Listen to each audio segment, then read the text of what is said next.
LED осветление. Какво е то, защо го изобретиха и какви са ефектите върху човешкото тяло и целия ни организъм и съществуване? Въз основа на факта, че ние сме създания от чистота и всяко едно трептение ни влияе. Нормалната крушка беше премахната първо, защото е много ефикасна, второ, защото използва различен принцип на работа и трето, защото не ни пречи по никакъв начин. Абсолютно цялата система е основана по начин, по който трябва да ни държи болни. Заради мултимилиардната индустрия, наречена фармация. Сега, да разбим малко нещата. Какво е LED или LED? Light Emitting Diode или диод излъчва светлина. Полупроводник, който свети, когато е пуснато напрежение по него. Какво е диод? Диода е полупроводник с два терминала, който типично позволява поток на електричество от една посока към друга. Това е графа, която показва различните интензитети на светлина на различните светлини. Естествено, дължината на вълната. Започваме от дневна светлина. Виждате дължината на вълната колко е, виждате интензитета колко е. Сравнявайте по дневна светлина. След това имаме най-конвенционалната крушка, която някога е правена. Стандартната крушка с телчето вътре, което се нагрява всъщност. После имаме флуоресцентна, халоген, LED осветление, студено LED осветление. Това е главно LED осветлението, което ползват и LED осветлението, което се инсталира навсякъде по така нареченото изискване. И топло LED осветление. И техните дължини на вълните. Сега. Всичкото LED осветление е токсично. Ще ви обясня защо към края на това видео. Защото ще ви покажа на практика как влияе на човешкото тяло. Навсякъде сменят по така нареченото изискване, защото LED осветлението може да бъде контролирано от разстояние. LED осветлението може да бъде усилвано и неговия интензитет контролиран с дистанционно по абсолютно същия начин, по който вие се контролирате телефоните, които използвате. Просто му трябва IP адрес и връзка. Или просто трябва да е закачен към електрическа система, която имаш връзка и можеш да го контролираш. Може да го усилваш, може да го намаляш. Всъщност това е целият така наречен плюс на тези осветления. За да можеш да сложиш една от тия светлини вкъщи, да си ги усилваш, да си ги намаляш, да правиш сега каквото си искаш, без да осъзнаваш какви са ефектите върху цялото ти здраве. Сега,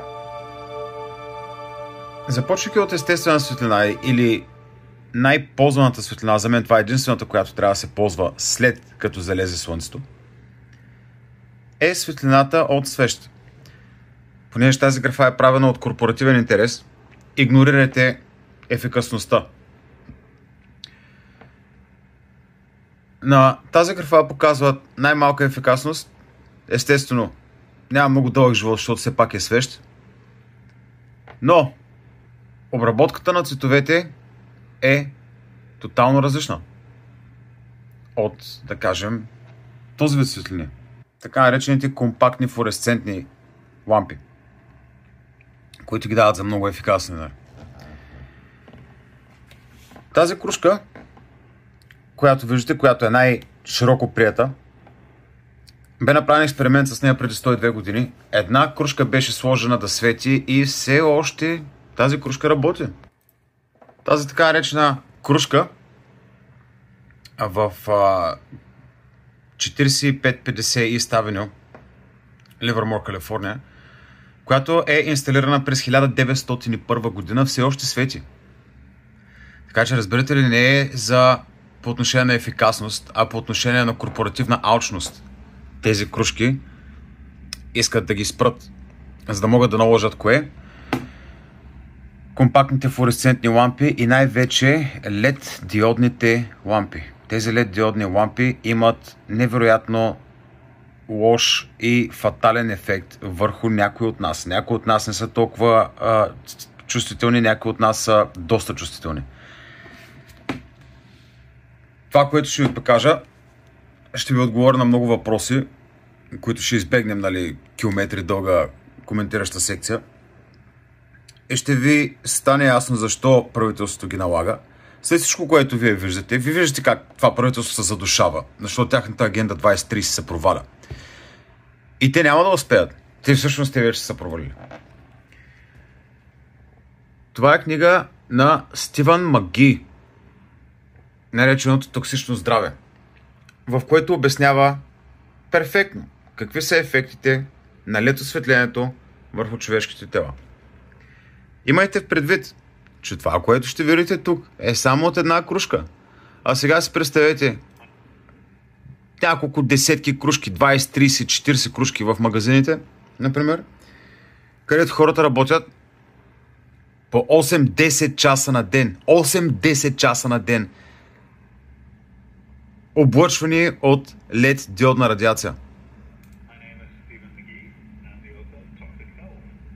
Ако може да намерите тая книга, горещо я препоръчвам. Не е голяма книга, около труда на 230 странички, 250 максимум. Сега човека ще ви покаже ефекта на върху човешкото тяло от само една кружка.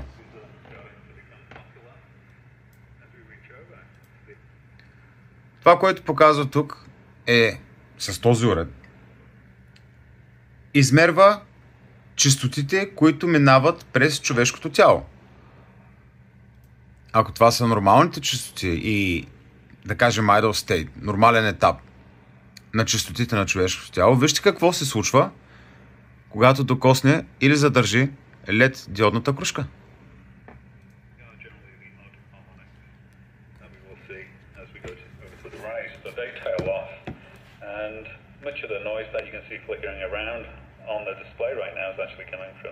Така наречения шум. И това също е осцилоскоп. Всеки може да си купи осцилоскоп. Доста от инженерите имат осцилоскопи. Може да се измери.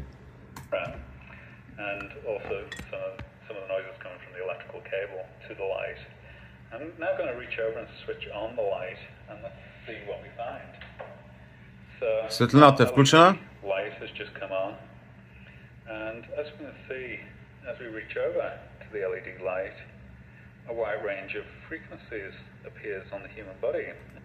В същия момент, който включен светлината и докоснем кружката, много висок рейндж от честоти започват да влияят на човешкото тяло.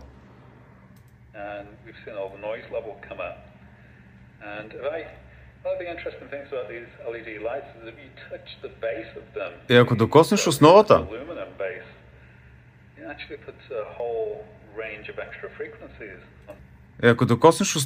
на LED кружката, включва много по-голям спектър от честоти, които влияят на човешкото тяло.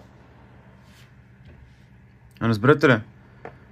Това не е нещо, което отново, аз не си измислям неща, аз не съм открил топлата вода по това отношение. Обърнете внимание, това е нещо, това е наука, която може да се измери, това е доказателство, което е физическо.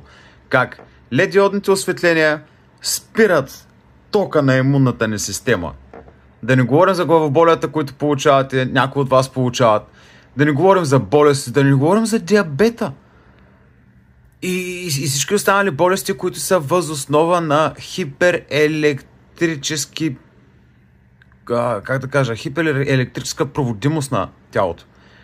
Която електрическа проводимост не е натурална, а LED диодна, изкуствена.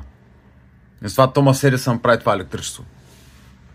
Затова хората започват да стават болни след 1920 година насам. Затова се появяват болести.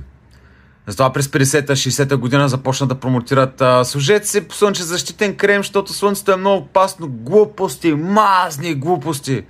Слънцето е най-големия източник на здраве, на имунна защита, на всичко. Гледане към слънцето ви маха очилата. Аз тук в Лондон аз не съм виждал слънце от 2 месеца, като се прибера в България всеки път за пролет или лято, когато се прибирам. Махам очилата, не ми трябва. Замислете се много добре. Скоро се прибирам в България.